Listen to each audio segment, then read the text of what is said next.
Hello students, apex institute की online class में फिर से आपका स्वागत है।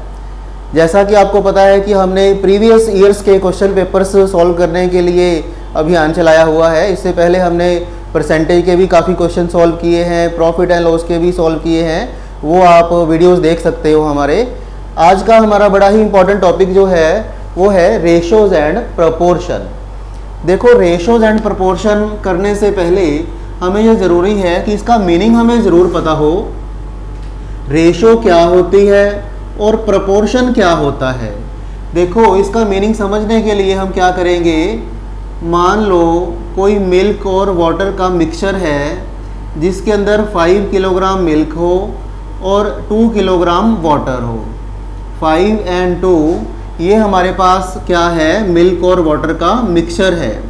अगर इस मिक्सचर के अंदर आने वाले हम सारे ही एलिमेंट्स को देखें कि वो कितने कितने हैं, जैसे मिल्क और वाटर दोनों को हम इसमें एनालाइज करें कि वो कितने हैं, तो इसको हम कहेंगे रेशो, अनुपात। और अगर हम सिर्फ एक स्पेसिफिक एलिमेंट को देखें, मान लो पूरे मिक्सचर के अंदर मिल्क कितना है या पूरे मिक्सचर के अंदर वाटर कितना है, फिर हम इसको क्या बोलेंगे, प्रपोर्शन। प्रपोर्शन मीन्स क्या है कि एक स्पेसिफिक एलिमेंट का कितना शेयर है। जैसे पूरे मिक्सचर को 5 और 2 7 हिस्सों में हम बांट देते हैं, जिसमें से 5 हिस्से जो हैं वो मिल्क के हैं, 7 में से 2 पार्ट्स जो हैं ये वाटर के हैं। इसको हम क्या कहेंगे, प्रोपोर्शन, समानुपात। अनुपात, समानुपात, रेशो एंड प्रपोर्शन। देखिए, फिर से देखिए, मिल्क और वाटर का हमने एक मिक्सचर लिया है जिसके अंदर 5 किलोग्राम मिल्क है और 2 किलोग्राम वाटर है। इन दोनों को ही अगर हम पूरे मिक्सचर के अंदर देखें कि कितने हैं, इसको हम बोलेंगे ratio. 5 and 2 is the ratio of milk and water in the mixture. और अगर हमें देखना हो प्रपोर्शन, प्रपोर्शन का मीन्स है कि पूरे मिक्सचर के अंदर हम सिर्फ एक एलिमेंट को देख रहे हैं। जैसे कि मिल्क कितना हो गया, पूरे मिक्सचर को 5 और 2 7 हिस्सों के अंदर, 7 शेयर्स के अंदर हमने बांट दिया है, जिसके अंदर 5 पार्ट्स जो हैं मिल्क के हैं, तो 5/7 हम कहेंगे मिल्क का प्रपोर्शन है। इसी तरह से 7 में से 2 पार्ट्स जो हैं वाटर के हैं, इसको हम कहेंगे 2/7 is the proportion of water in the mixture. Mixture जो है टोटल है, उसके अंदर अलग अलग एलिमेंट्स के अलग अलग प्रपोर्शन होते हैं जिसको हम मिक्स कर देते हैं। जैसे कि देखिए, मान लो आपका कोई बर्थडे केक है, एक केक है, रेशो को हम लेकर के चलते हैं पर यूनिट। एक के पीछे अगर हम कोई चीज़ को कैलकुलेट करें तो उसको हम रेशो एंड प्रपोर्शन के अंदर काउंट करते हैं। इससे पहले परसेंटेज में हमने किया था कि किसी भी चीज़ को हम 100 के पीछे कैलकुलेट करते हैं। पर सेंट, सेंट मीन्स 100 के पीछे अगर हम किसी भी चीज़ को एनालाइज करें, कैलकुलेट करें, तो उसको हम बोलेंगे परसेंट। और अगर हम एक के पीछे, पर यूनिट के पीछे कैलकुलेट करें, वो होता है रेशोज एंड प्रपोर्शन। अगर मान लो आपका एक बर्थडे केक है, आपके 4 friends A B C D को आपने इक्वल देना है, बराबर का बांटना है, तो हम क्या करेंगे, इसके 4 हिस्से कर देंगे, इस तरह से 4 पार्ट्स कर देंगे।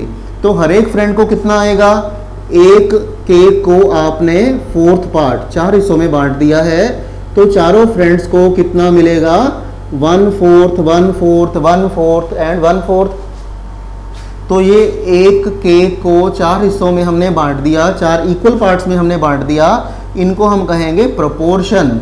ए को कितना मिला, 1/4, बी को कितना मिला, 1/4, सिमिलरली सी और डी को कितना मिला, 1/4। तो एक को हमने 4 हिस्सों में बांट दिया, ये है प्रपोर्शन। अब देखिए, प्रीवियस एग्जाम में क्वेश्चन कैसे देखने को मिलते हैं।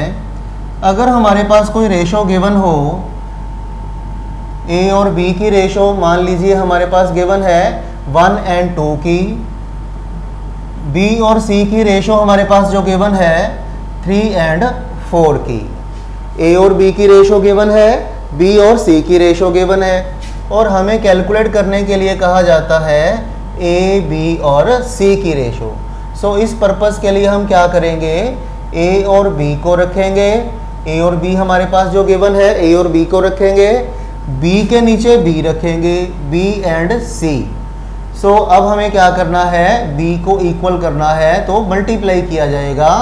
कैसे मल्टीप्लाई करेंगे, ए और बी को मल्टीप्लाई करो, बी और बी को मल्टीप्लाई करो, बी और सी को मल्टीप्लाई करो।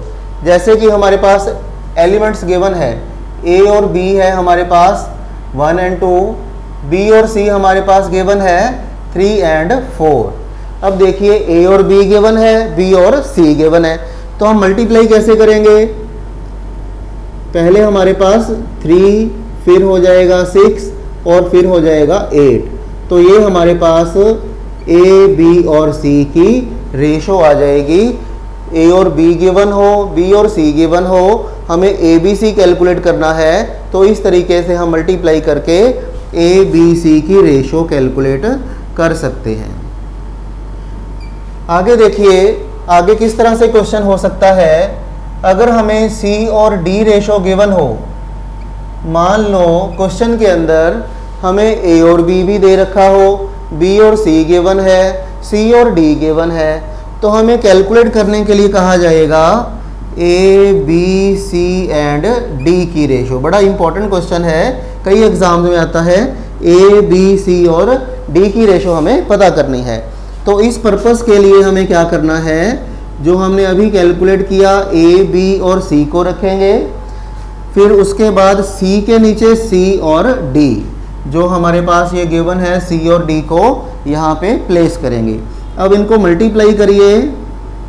देखो ए को सी के साथ मल्टीप्लाई किया, बी को सी के साथ किया, सी को सी के साथ किया, सी को डी के साथ किया मल्टीप्लाई, तो ये हमारा इस तरह से कैलकुलेट होता है।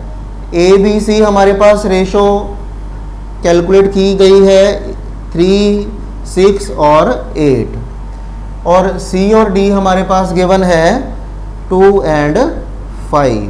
तो देखिए मल्टीप्लाई करके क्या होगा, ये है हमारे पास 3 दूनी 6 हो गया, 6 दूनी 12 हो गया, 4 दूनी 8 दूनी ये हो गया 16 हो गया, ये हो गया हमारे पास 40।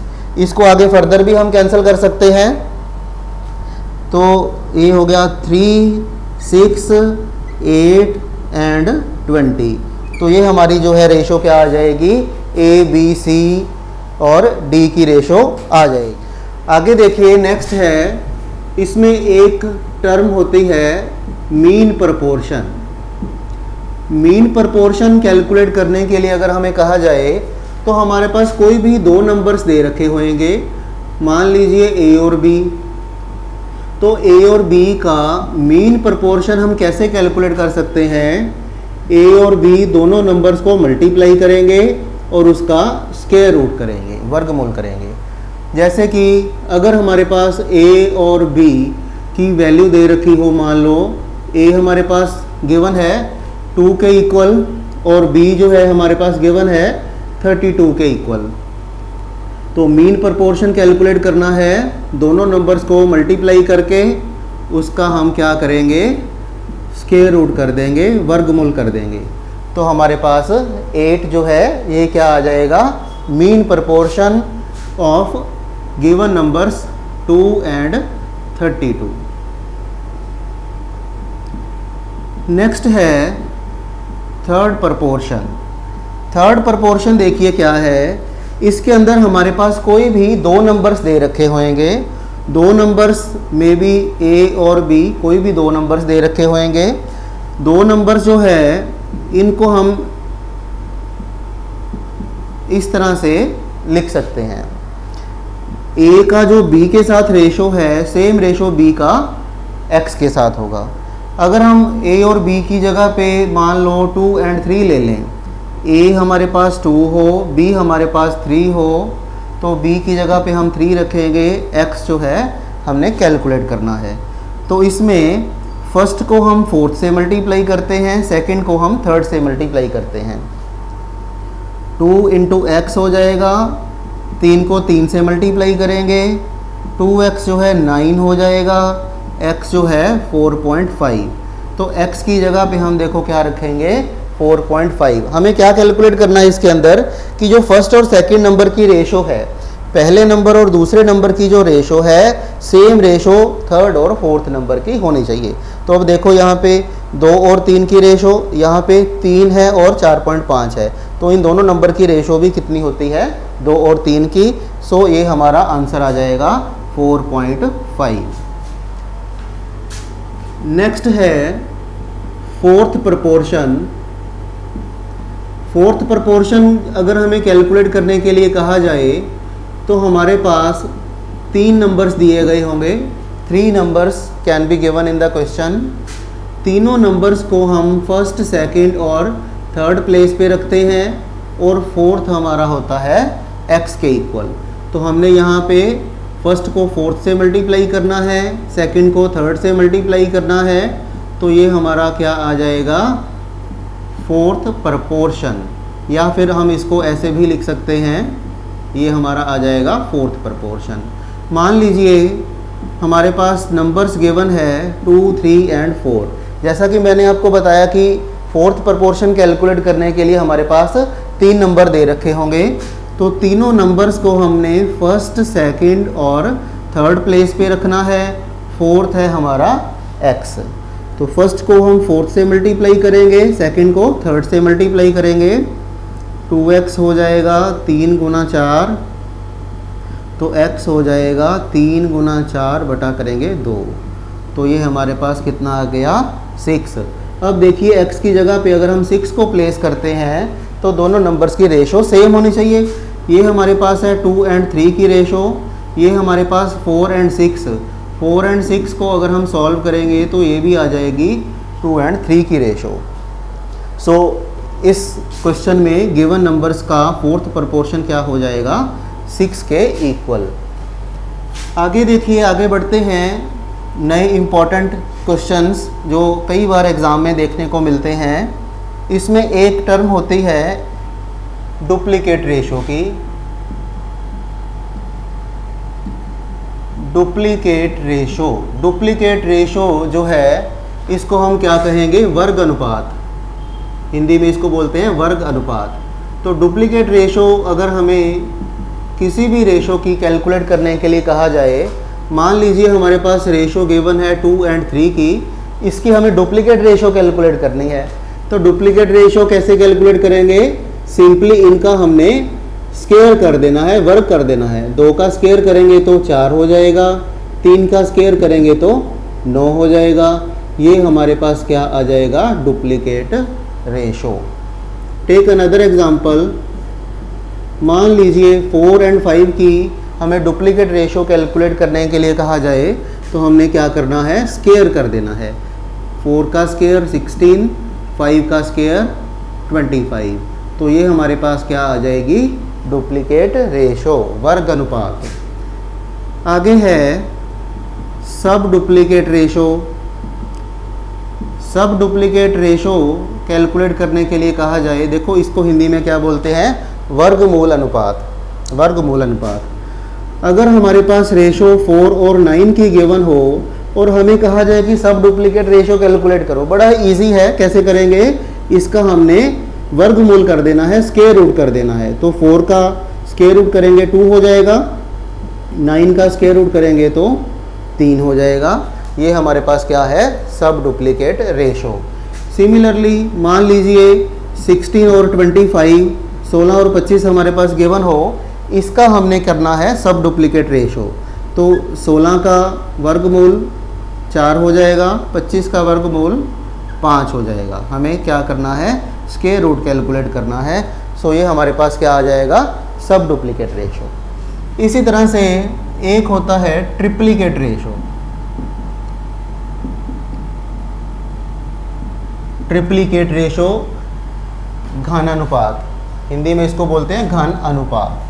ट्रिप्लीकेट रेशो हमें कैलकुलेट करनी है 2 एंड 3 की। हमारे पास रेशो क्या गिवन है, 2 एंड 3, और हमें इसकी ट्रिप्लीकेट रेशो कैलकुलेट करनी है। तो हमें क्या करना होगा, इसका क्यूब करना है, घन करना है।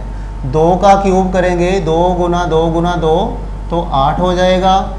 3 का क्यूब करेंगे 3 गुना 3 गुना 3 करेंगे तो 27 हो जाएगा। ये हमारे पास क्या है, ट्रिप्लीकेट रेशो, घन अनुपात। इसी तरह से अगर हमें सब ट्रिप्लिकेट रेशो कैलकुलेट करने के लिए कहा जाए, सब ट्रिप्लिकेट रेशो क्या हो जाएगी, घन मूल अनुपात, घन मूल अनुपात। अगर अपने पास रेशो गिवन है 8 and 27, 8 और 27 की, तो इसका हम क्या करना है, हमें घन मूल कर देना है, क्यूब रूट कर देना है। ये हमारे पास क्या आ जाएगा, सब ट्रिप्लिकेट रेशो। नेक्स्ट जो हमारे पास इंपॉर्टेंट रेशो है, एक है इनवर्स रेशो। इनवर्स रेशो या फिर इसको बोलते हैं, और हम कह सकते हैं रेसिप्रोकल रेशो। अगर कोई नंबर्स ए और बी मान लीजिए हमारे पास कोई दो नंबर्स हैं, रेशो गिवन है, अगर हमें इसकी रेसिप्रोकल रेशो लेनी हो तो हम इसका सिंपली रेसिप्रोकल कर देंगे 1/a 1/b। जैसे कि 2 and 3 कोई रेशो गिवन हो, इसकी हमें रेसिप्रोकल रेशो लेनी है, तो 1/2 1/3। इसका एलसीएम अगर हम लेते हैं तो 6, 3 और 2, तो ये क्या है, 3 और 2 हमारी रेसिप्रोकल रेशो। अगर देखिए इसके अंदर 3 एलिमेंट्स गिवन हो, A B C, 3 elements given हैं 3 5, 2 3 and 5, तो इसकी रेसिप्रोकल रेशो हम इस तरह से कैलकुलेट कर सकते हैं। इसका एलसीएम देखिए कितना होगा, 5 3 15 और 2 के साथ करेंगे तो 30 हो गया। ये हो गया हमारे पास 15, 10 and 6, तो 15, 10 and 6 ये हमारी क्या है, रेसिप्रोकल रेशो इन 3 नंबर्स की जो हमारे पास गिवन है। अब यहाँ पे हमें ये कंपेयर करना है कि अगर तो 3 नंबर दे रखे हैं तो हम इसको रेसिप्रोकल इस तरह से करते हैं। अगर हमारे पास 2 नंबर्स गिवन हो तो हमें इतना ये कैलकुलेशन करने की ज़रूरत नहीं है, सिंपली 2 और 3 है, आप इसको 3 और 2 लिख सकते हो, उल्टा कर सकते हो। मान लीजिए ए और बी गिवन है तो इसका रेसिप्रोकल बी ए हो जाएगा, but it can be only in case of 2 variables. अगर 2 वेरिएबल्स दे रखे हों फिर ही हम इसको ऐसे कर सकते हैं। नेक्स्ट टाइप की रेशो देखिए, कंपाउंड रेशो। कई एग्जाम्स में पूछी जाती है कंपाउंड रेशो। कंपाउंड रेशो क्या होती है, कंपाउंड रेशो कैलकुलेट करने के लिए अगर कहा जाएगा तो हमारे पास 2 3 4 रेशोज़ दे रखी होंगी। अगर मान लो ए और बी रेशो हमारे पास गिवन हो 1 and 2 की, सी और डी की रेशो गिवन है 3 and 4 की, ई और एफ की रेशो हमारे पास गिवन है 5 and 6 की। कोई भी 2 3 4 रेशोज़ हमारे पास हो सकती हैं और हमें उनको क्या करना है, कंपाउंड करना है। तो कंपाउंड रेशो कैलकुलेट करना हो तो कैसे करेंगे, देखिए जो हमारे पास पहले वाले एलिमेंट्स हैं इनको हम मल्टीप्लाई करेंगे, डिवाइड करना है, जो सेकंड वाले एलिमेंट्स हैं उनके साथ हमने डिवाइड करना है, तो ये हमारे पास क्या आ जाएगी, कंपाउंड रेशो। अब इसको हम कैलकुलेट करना चाहें नंबर्स के लिए 1 3 and 5, और हमारे पास दूसरे एलिमेंट्स हैं 2 4 and 6, तो इसको अगर हम कैलकुलेट करें ये हमारे पास आता है 5/16, तो ये हमारे पास क्या है, कंपाउंड रेशो गिवन है हमारे पास इन गिवन रेशोज़ की। सो ये कुछ बेसिक रेशोज़ है जो हमें आगे आने वाले टाइम में जो हम क्वेश्चंस करेंगे उसके अंदर काम आएंगी। हम कई तरह के क्वेश्चन कर रहे हैं, क्वेश्चन की सीरीज़ कर रहे हैं और कोशिश की जा रही है कि हर तरह के क्वेश्चन आपको सॉल्व करने को मिल सके हमारे अलग अलग लेक्चर्स के माध्यम से। सो आज की क्लास में हम इतना ही करते हैं स्टूडेंट्स, इसको अच्छे से रिवाइज़ करिए और इसके बाद नेक्स्ट लेक्चर के अंदर हम करेंगे कि अलग अलग टाइप्स के क्वेश्चन आप कैसे प्रैक्टिस कर सकते हो। Thank you very much.